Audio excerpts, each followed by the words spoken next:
बिस्मिल्लाहिर्रहमानिर्रहीम। अस्सलाम वालेकुम दोस्तों, क्या हाल है आप सब लोगों के।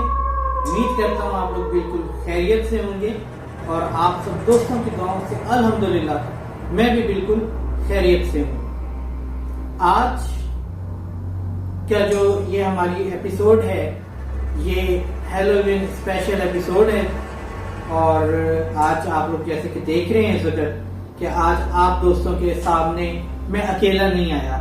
आज मेरे साथ मेरा भाई आफाक फ्रॉम विकेट ब्लॉग्स ये भी मौजूद है और ये आप लोग जो बैकग्राउंड में तस्वीर देख रहे हैं जो आप लोगों ने भी देखी, ये इसके जो आर्टिस्ट कहना चाहिए, आर्टिस्ट भी यही है आफाक, जिन्होंने ये स्केच क्रिएट किया है। हम इनसे इसके बारे में भी पूछेंगे और आज की इस स्पेशल जो ट्रांसमिशन तो नहीं है, स्पेशल एपिसोड जो है हमारी, इसके अंदर हम लोग कुछ वाकयात भी आपके साथ शेयर करेंगे, कुछ हैलोवीन के बारे में थोड़ा सा डिस्कस करेंगे, कुछ हमारी लाइफ के अंदर कुछ एक्सपीरियंसेस हैं वो जरा शेयर करेंगे आपके साथ। तो दोस्तों स्टार्ट करते हैं बाकायदे तौर पर। हाँ, स्टार्ट करने से पहले मैं आपको क्या बता दूं कि जो दोस्त पहली मर्तबा मेरे चैनल एलिफ्लिक्स पर आए हैं उन लोगों को मैं यही कहूंगा कि मेरे चैनल को सब्सक्राइब कर दीजिए और साथ ही साथ बेल बटन टैप कर दीजिए। जो दोस्त प्रोग्राम वो काम था का पार्ट बनना चाहते हैं उनके लिए आप लोगों की स्क्रीन के ऊपर इस वक्त ईमेल एड्रेस शो हो रहा है। आप इसी ईमेल एड्रेस के ऊपर अपनी जिंदगी में होने वाले नाकाबिले फरामोश और पैरानॉर्मल इंसिडेंट्स लिख कर हमें भेज सकते हैं और हम डेफिनेटली इसको अपने प्रोग्राम में पार्ट का प्रोग्राम का हिस्सा बनाएंगे और अपने तमाम दोस्तों के साथ शेयर करेंगे। तो चलते हैं बाकायदे तौर पे आज के एपिसोड की तरफ।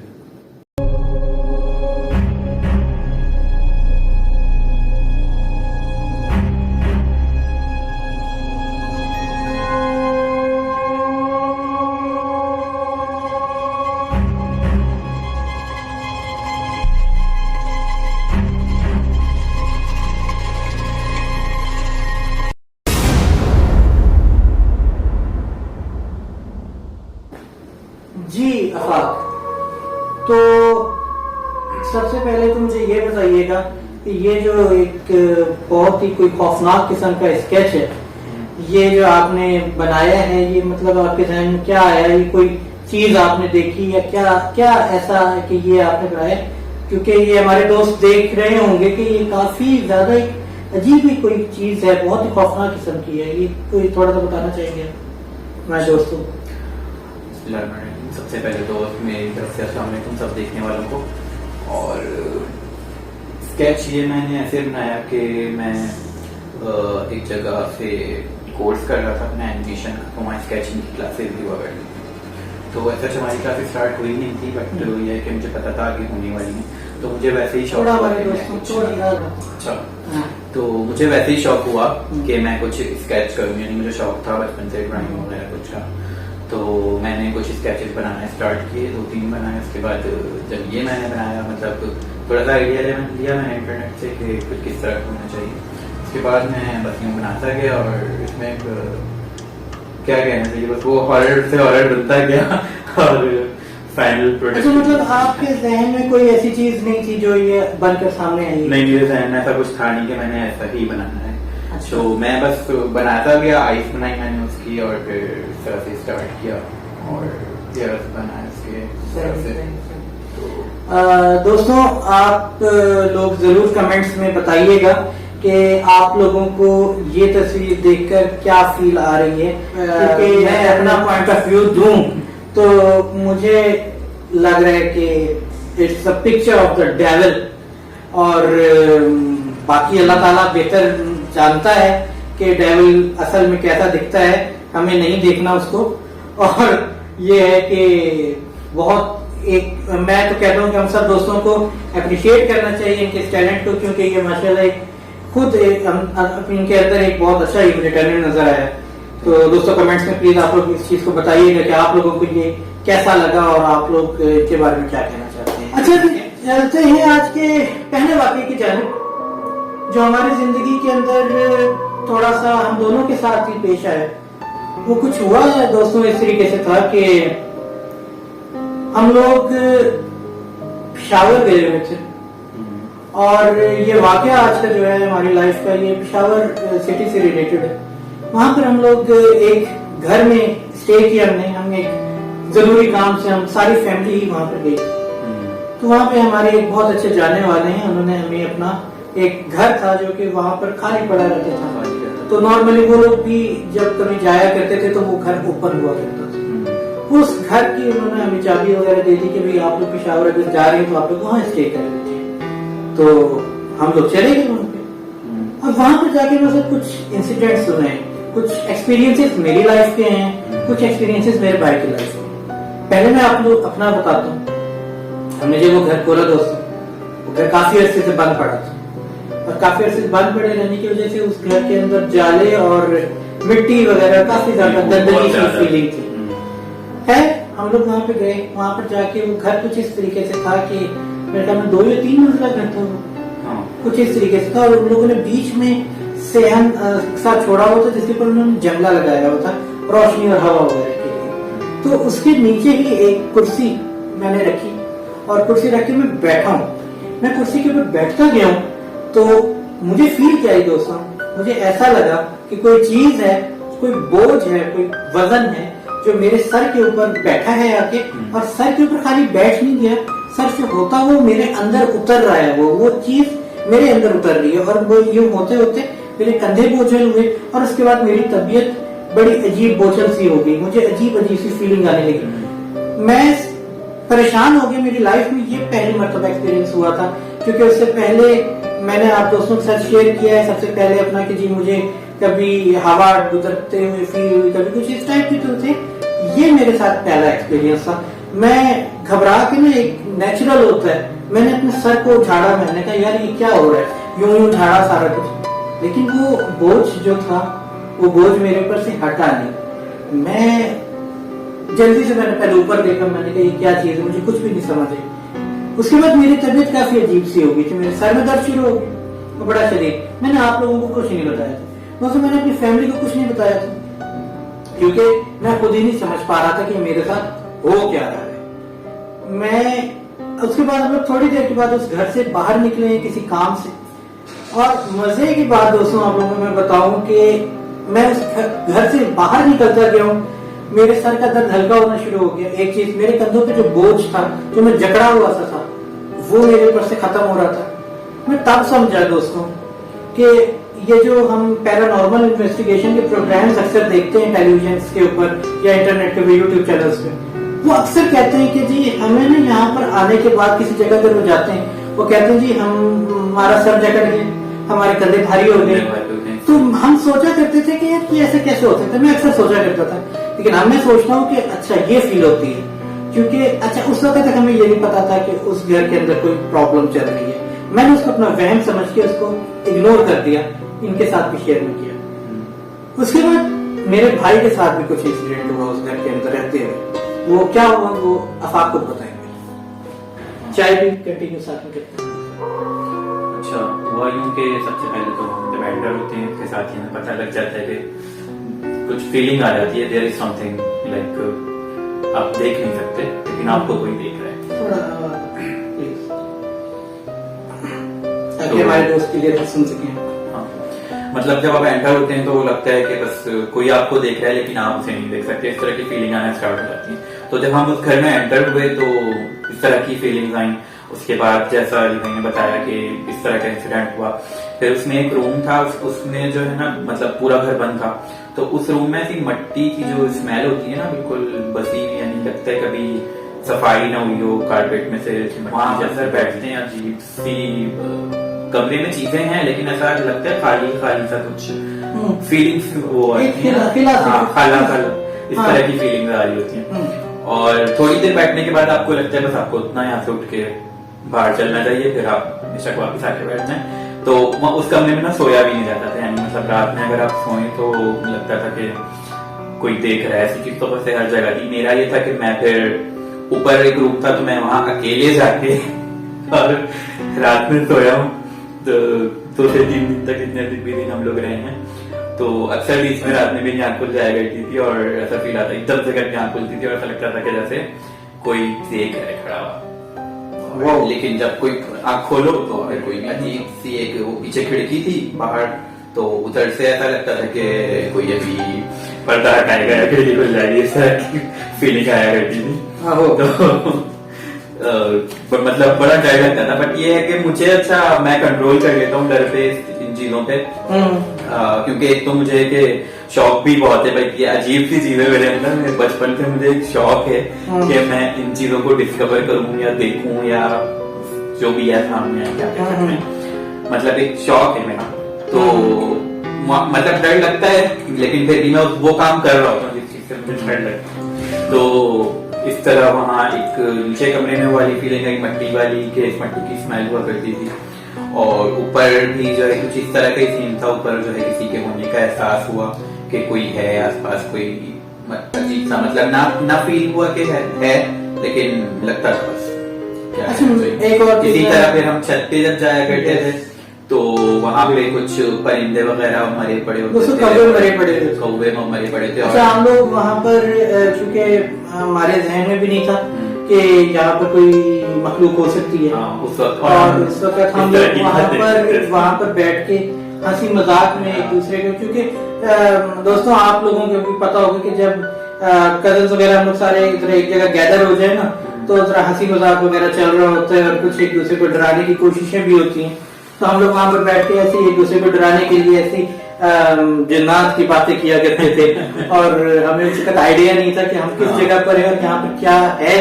वो हमें बाद में पता चला, वो भी मैं आप दोस्तों को बताता हूँ कि असल में वहां पर है क्या, और हमारे साथ ये जो फीलिंग्स आ रही है वो क्या थी।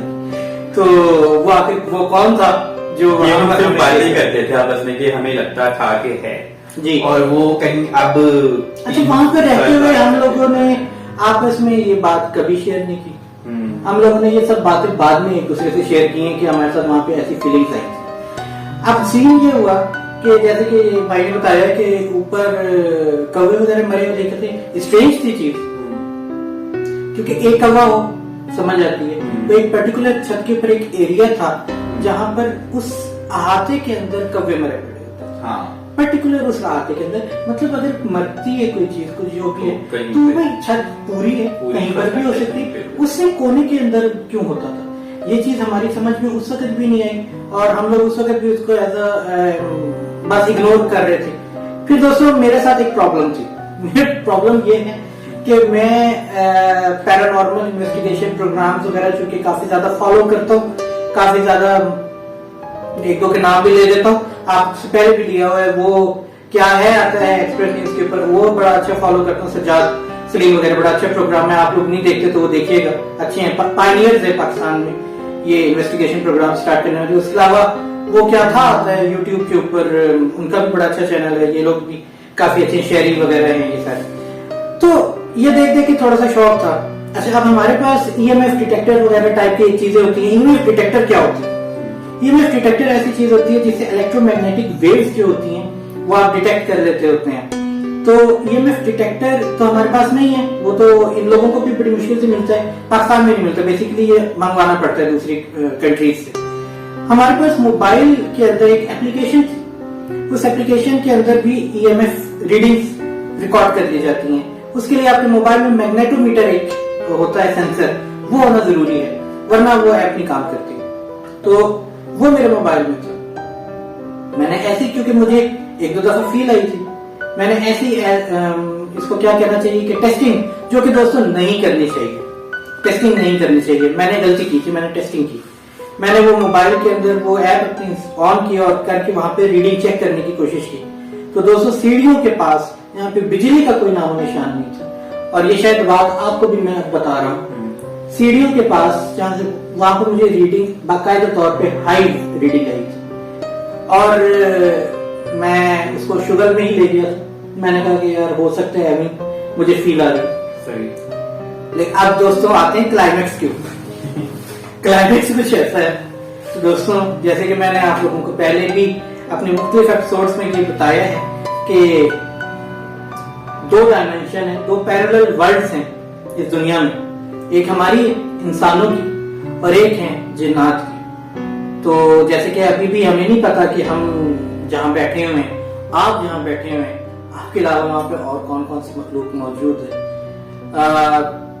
इसलिए हमें एहतियात करनी चाहिए बातें करते हुए भी सब चीजें, क्योंकि कई हमें नहीं पता हमारी किसी बात से उस मखलूक को कोई तकलीफ ना पहुंचे, क्योंकि अगर खुदा न खास्ता हमारी किसी बात से उसको तकलीफ पहुंच गई और जवाब में उसने हमें तकलीफ पहुंचाने की कोशिश की, हम बर्दाश्त नहीं कर सकेंगे। इसलिए इस चीज की एहतियात करनी चाहिए हमें।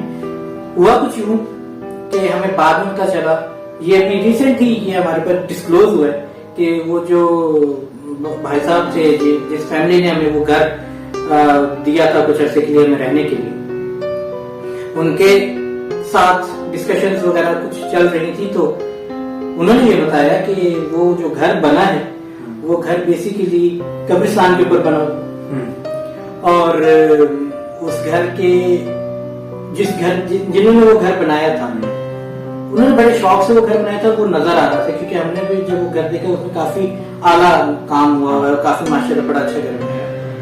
लेकिन उनको उस घर के अंदर 6 महीने भी रहना नसीब नहीं हुआ। जी बिल्कुल दोस्तों, आपने सही सुना, 6 months नहीं रह सके। क्यों? क्योंकि वहां पर कुछ ऐसी मखलूकात थी जिन्होंने उनको इस लेवल तक तंग किया, इस हद तक तंग किया कि वो उस घर को छोड़ने पर मजबूर हो गए। अब भी वो घर बंद पड़ा है, उस घर को ना किराए पे चढ़ा सकते, उस घर पे ये भी लोग कभी कभार जाते हैं, और इनका कहना है कि यहाँ वहां पर किसी भी एक कमरे के अंदर एक बंदा नहीं रह सकता, वो चीज रहने नहीं देती। और उनका भी यही बताना है कि वहां पे कोई बाबा जी कोई बुजुर्ग हैं जो कि नजर आते हैं, और वही नजर रखते हैं। और जिस कमरे की आप बात कर रहे हैं वो अच्छा, मुझे भी बाबा जी वाली फीलिंग आ रही थी कि कोई बाबा जी टाइप है और वो मुझे देख रहा है जब मैं कमरे में अकेले सो रहा था। ऐसे ही कोई बुजुर्ग है जो कि आपको वहां पर देख रहे होते हैं, और वो उस जगह पर अकेले रहने नहीं देते, और किसी भी शख्स को एक नाइट से ज्यादा स्टे नहीं करने दिया जाता वहां पे। ये हमारे साथ भी हुआ था ये, हम एंड पे हम लोगों को किसी कुछ वजूहात की बिना पर हमें वहां से मूव होना पड़ा, लेकिन कुछ भी हमें मूव होना पड़ा, लेकिन हम फिर भी वहां पे मेरे ख्याल में 4 से 5 दिन स्टे कर गए थे। ये दोस्तों होता है अल्लाह ताला का करम, ये अल्लाह ताला की दुआएं थी, अल्लाह ताला से हमारी जो पता नहीं अल्लाह को हमारी कौन सी अदा पसंद आई हुई थी, जिसकी वजह से अल्लाह ने हमें अपने हिफ्ज़-ओ-मान में रखा और हम लोग वहां से खैर और खैरियत से अल्हम्दुलिल्लाह वापस आ गए। ये हमें बाद में जब पता चला तो फिर हम लोगों ने और ज्यादा शुक्र किया अल्लाह ताला का कि अल्लाह ताला ने हम लोगों को महफूज रखा, क्योंकि इतनी खतरनाक जगह पर इस तरीके से रहकर आना ये इट्सेल्फ एक बहुत बड़ी बात है।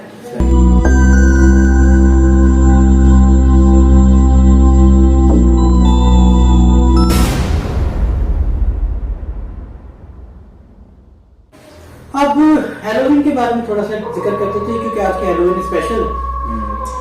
हैलोवीन क्यों मनाई जाती है बेसिकली ना, इसके बारे में मैंने थोड़ी सी रिसर्च की तो उसमें यह पता चला कि ये जो आपके वेस्ट वाले हैं उन्होंने हैलोवीन निकाला डे, ये आज के दिन रूहों का दिन मनाते हैं। इनके मुताबिक जो मुर्दे होते हैं उनकी रूहें आज के दिन घरों को वापस लौटती, कब्रिस्तानों से निकलकर, शमशान घाटों से निकल के वो निकल कर आती हैं इनके घरों में, और उनको उनसे बचने के लिए ये लोग जगह जगह बॉनफायर्स करते हैं, आग वगैरह करते हैं, लगाई जाती है ताकि वो उनके घर में बसेरा न कर ले। उनको वापस भगाने के लिए ये सब काम किया जाता है। ये है बेसिक कॉन्सेप्ट हैलोवीन के बारे में। उसके अलावा अब तो इसको एक फेस्टिवल बना लिया गया है। अब वो लोग डिफरेंट कॉस्ट्यूम्स पहनते हैं, ड्रैकुला का ये वो सारा कुछ इस तरीके का, खुद ही बन जाते हैं, खुद ही गरीब बनते, पता नहीं क्या सोचते होंगे कि हम लोग बनेंगे तो भूत इनका डर जाएगा, लेकिन कहीं इनकी भूल है उनको किसी को डराने चले। बहरहाल ये तो हैलोवीन के बारे में चीज है, और बीइंग मुस्लिम तो हम लोग यही कहेंगे कि भाई इन चीजों के साथ पंगा नहीं लेना चाहिए। शायद इन लोगों को या तो इन चीजों पे बिलीव नहीं, जिन्नात के ऊपर, गोश्त के ऊपर इनको बिलीव नहीं है, इसलिए ये ऐसी हरकतें कर रहे होते हैं। बीइंग मुस्लिम हमारा ईमान है कि अल्लाह ताला ने कुरान पाक में भी जिक्र किया है इंसान और जिन्नात का, तो जिन्नात तो हैं, जिन्नात डिफरेंट टाइप के हैं, और उन्हीं में कुछ फीमेल जिन्नात होती हैं, कुछ मेल जिन्नात होते हैं, उनको किसी को आप चुड़ैल बोल देते हैं। दुआ यही है कि अल्लाह ताला हम लोगों को इन सब चीज़ों से महफूज रखे और हमारा सामना इन चीज़ों से ना होने दे, क्योंकि शौक होना एक अलग बात होती है, लेकिन खुदा ना खास्ता अगर किसी के सामने कोई ऐसी मखलूक आ जाती है या अपना एहसास दिला दे तो ये बहुत ज्यादा खतरनाक चीज है। इन चीजों के साथ कभी भी इंसान को पंगा नहीं लेना चाहिए। बेशक हम अशरफुल मखलूकात हैं, लेकिन फिर भी किसी और को ना तंग करो ना अपने आप को तंग होने दो। अच्छा, कुओं के बारे में आपको पता है? कुएं वगैरह जो होते हैं, कुओं के अंदर कहा जाता है कि जी ऐसी चीजें रहती हैं, कोई आपका इसके बारे में क्या कहना? हाँ, कुओं के बारे में भी मुझे ऐसी फीलिंग आ चुकी है। एक दफ़ा मैं फोटोग्राफी वॉक की हुई तो कराची में, तो वहाँ पे कुछ हमारे दोस्तों कुएं वगैरह थे और एक पूरा एरिया था, फिल्म सिटी नहीं होती जिस तरह की, वो बिल्कुल खाली पड़ी होती है, तो वहाँ कुछ कुएं होते हैं। तो हम वहाँ गए थे एक दफ़ा, तो वहाँ पे बिल्कुल इस तरह की फीलिंग्स थी कि कुछ है या कुछ फीलिंग, मतलब कोई आपको देख रहे हैं? हाँ, कोई आपको देख रहा है या अंदर कबूतर खाली जो है वो बैठे हैं ऊपर छत पे, और कुआं भी है वो खाली पड़ा है, अंदर कुछ पानी है कहीं पे नहीं, या बहुत नीचे बिल्कुल, और बहुत ही सुनसान सी जगह थी।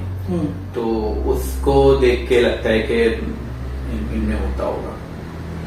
असल में वीरानों के अंदर ऐसी चीजें रहती हैं, और वीरानों घर के अंदर कहा जाता है कि आप मेरे ख्याल में 40 दिन से ज्यादा घर को खाली ना छोड़ो, ये ऐसी चीजें बसेरा कर लेती है। सबसे बढ़कर दोस्तों अल्लाह ताला का नाम लेना चाहिए, नमाज पढ़नी चाहिए, कुरान पाक की तिलावत करनी चाहिए, और इससे महफूज रहा जाता है, महफूज रह सकते हैं आप लोग। इनमें भी रिलीजन होते हैं, जिन्नात में मुस्लिम जिन्नात भी होते हैं और नॉन मुस्लिम भी होते हैं, वो भी शयातीन होते हैं, वो जरा ज्यादा खतरनाक होते हैं अल्लाह ताला को। लेकिन अल्लाह ताला से हमें दुआ करनी चाहिए कि अल्लाह ताला हमें दोनों से महफूज रखे।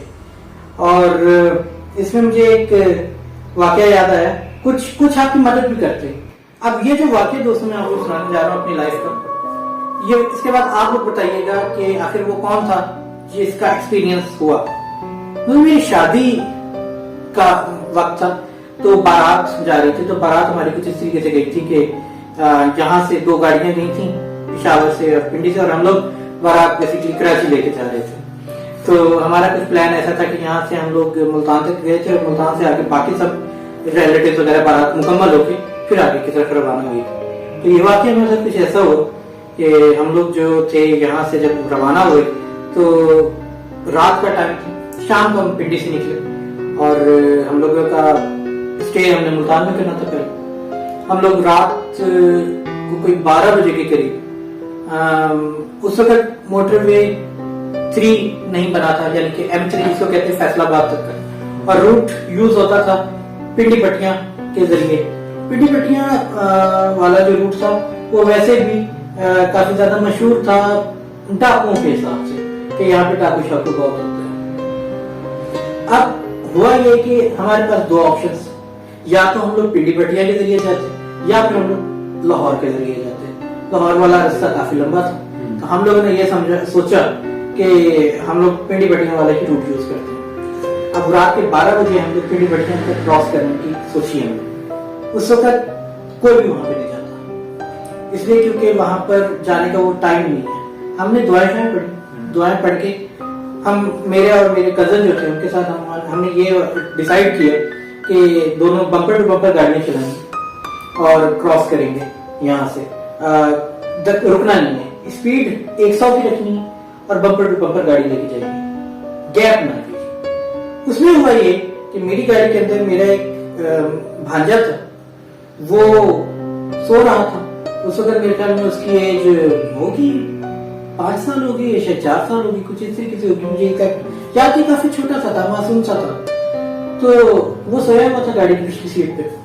तो हम जा रहे हैं, जाते जाते अचानक वो उठा सोते हुए, उठ के उसने बाकायदा तौर पे बाहर की जाने खिड़की में से देखा गाड़ी। अब दोस्तों आप ये हिसाब लगाइए, 100 की स्पीड से मैं गाड़ी चला रहा हूँ, 100 किलोमीटर पर आवर की रफ्तार है, और बिल्कुल धूप अंधेरा, कोई गाड़ी भी नहीं आ रही दूसरी, बंदा तो छोड़ दे, जंगल था आसपास। उसमें वो मुझे कहता है, मामूजान ये गाड़ी के साथ सफेद कपड़ों में कौन से अंकल दौड़ रहे हैं?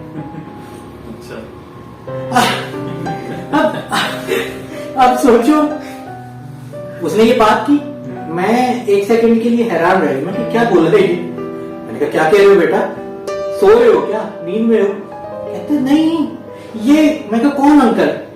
कहते ये, मतलब इशारा करके मुझे बता रहे ये जो अंकल है ये व्हाइट कपड़ों में, ये हमारी गाड़ी के साथ साथ क्यों दौड़ रहे हैं? 100 किलोमीटर पर रेटिंग के साथ कौन सा इंसान दौड़ सकता है? ये बात सुनी, मैं उस वक्त जो दुआएं आती थी मैंने वो दुआएं पढ़ी, दम किया, उसको कहा, मैंने कहा बेटा कोई भी नहीं है, आप सो जाओ, उसको सुला दिया। उसके बाद हम वो एरिया खैर खैरियत से क्रॉस कर गए, थोड़ा सा और आगे गए, वहां पर मेरी गाड़ी और मेरी कजन की गाड़ी के दरमियान इतना गैप आ गया कि मेरे ख्याल में कुछ मीटर्स का डिफरेंस था, थोड़ा सा पीछे रह गया। मैं गाड़ी क्रॉस कर गया उस एरिया से, पीछे उनकी गाड़ी अचानक रुक गई, वो गाड़ी रुकी, मैं देख रहा था, मैंने कहा ये लागत तो ठीक नहीं है, गाड़ी क्यों रुकी? मैंने उनको कॉल की, मैंने कॉल करके कहा, मैंने कहा जी भाई आप क्यों रुके हैं? कहते यार एरिया में मेरी गाड़ी के साथ कोई चीज आके टकराई है, सड़क के बिल्कुल बीच में काले रंग का कोई कह रहे बहुत बड़ा सा पत्थर है जिससे मेरी गाड़ी हिट हुई है और मेरी गाड़ी बंद हो गई है। तो मैंने कहा है मेरे साथ ऐसा कुछ नहीं हुआ, क्योंकि उनसे थोड़ा ही आगे कुछ मीटर्स के ऊपर मैं गुजरा, और उनका कहना यह था कि कोई ट्रक खराब हुआ होगा तो उसने बड़ा सा पत्थर रख दिया और वो हटाना वो भूल गया, जबकि ऐसा पत्थर उस वक्त कहां था जब मेरी गाड़ी क्रॉस हुई। तो ऐसा तो सवाल ही नहीं पैदा होता कि इस दौरान किसी ने रख दिया, क्योंकि कोई भी नहीं आया सड़क पे, कुछ भी नहीं हुआ। तो फिर वो कौन था, ये वो क्या था, हमें नहीं पता कि वो क्या चीज थी जिसने उनकी गाड़ी रोकी। उससे उनकी गाड़ी थोड़ी सी डैमेज होगी, हुआ ये कि उनका वो इंजन ऑयल का जो था वो जगह कोई सुराख सा हो गया, इंजन ऑयल बह गया, हम सफर दर्ज आगे जारी नहीं कर सकते थे। वहीं पर एक पेट्रोल पंप था, हमने वो रात पेट्रोल पंप पे गुजारे। अल्लाह भला करे, पाकिस्तानी बहुत अच्छे लोग हैं माशाल्लाह, काफी मदद करते हैं मुश्किल वक्त में एक दूसरे की, और वो पेट्रोल पंप वालों ने भी हमारे साथ कुछ ऐसे ही किया था। उन्होंने हमें उस रात अपने पेट्रोल पंप पर एक उनका हट सा बना हुआ था, वहां पर हमारी फैमिली थी, चूंकि हमें सबको वहां पर ठहराया। अगले दिन सुबह हम लोग वहां से मूव किए, तो उनकी गाड़ी सेट की, सही हुई, फिर उसके बाद आगे सफर हुआ।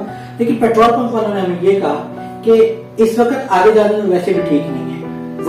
वजह ये कि वहां पर डाकू काफी ज्यादा एक्टिव है उस एरिया में, और वो कोई भी गाड़ी जाती है तो उस गाड़ी को वो लूटने से पीछे नहीं हटते, वो लूट लिया जाता है। यहाँ पर भी मैं ये कहूंगा, आप वो साहब भी बताएं कि आखिर वो सफेद रंग के जो भी शख्स थे, जो भी थे, वो हमारे साथ जो गाड़ी पे 100 किलोमीटर की रफ्तार से साथ में दौड़ रहे थे, आखिर वो कौन थे और वो क्या था, या वो कौन था जो काले रंग का नजर आया जिसने हमारा सफर रोक दिया? क्या फिर ये अल्लाह ताला की भेजी हुई कोई नूरानी कोई अच्छी मखलूक थी? हो सकता है, क्योंकि आगे डाकुओं का खतरा था, तो बिल्कुल। और हम लोग वो रात का सफर नहीं जारी कर सके, तो हो सकता है अल्लाह ताला की इसमें बेहतरी। ये मैं बताने का मकसद ये है कि अच्छी मखलूकात भी होती है, बुरी मखलूकात भी होती है। अब हमें रोकने वाली कोई अच्छी मखलूक हो सकती है, या आप दोस्त अपने कमेंट्स में जरूर बताइएगा। बाकी ये है कि आज के लिए आप दोस्तों से जाते जाते यही कहूंगा कि आप लोग अपनी लाइफ में कभी भी इन चीजों के साथ पंगा लेने की कोशिश मत कीजिए। शौक में ही सही, लेकिन इन चीजों को छेड़ने की कोशिश मत करें, क्योंकि अगर ये चीजें आपको तंग नहीं कर रही हैं तो अच्छी बात है, खुशकिस्मत है। वरना कुछ लोग जिनको ये चीजें नजर आना शुरू हो जाती हैं, जिनको ये तंग कर रही होती हैं, इन चीजों से पीछा छुड़ाना बहुत मुश्किल हो जाता है। इस अपने काम के साथ कि आप लोग अपना बहुत ज्यादा ख्याल रखेंगे, हम अपना हैलोवीन स्पेशल यहीं पर एंड करते हैं। नेक्स्ट टाइम किसी नई हॉरर ट्रू पैरानॉर्मल इंसिडेंट के साथ आप दोस्तों के साथ में हाजिर हूँगा। और जाते जाते एक दफा फिर कह दूं कि जो दोस्त इस प्रोग्राम वो कौन था का पार्ट बनना चाहते हैं, वो इस ईमेल एड्रेस के ऊपर अपना जिंदगी का नाकाबिले फरामोश वाकया शेयर कर दें। और हम जरूर अपने तमाम दोस्तों के साथ शेयर करेंगे इस चीज को। और मैं अपने भाई अफाक का बहुत ज्यादा शुक्रिया अदा करना चाहता हूँ कि आज की इस स्पेशल एपिसोड में आप हमारे प्रोग्राम का पार्ट बने। और इनका चैनल है एके व्लॉग्स, काफी मेहनत करते हैं। इनके चैनल एके व्लॉग्स को भी सपोर्ट कीजिए, सब्सक्राइब कीजिए और अलीफ्लिक्स को भी सब्सक्राइब कर दीजिए, बेल बटन टैप कर दीजिए ताकि फ्यूचर की वीडियोस आपको मिल सके इंशाल्लाह ताला। आज तो स्पेशल हैलोवीन स्पेशल था, तो हम संडे के दिन आप दोस्तों के सामने आए।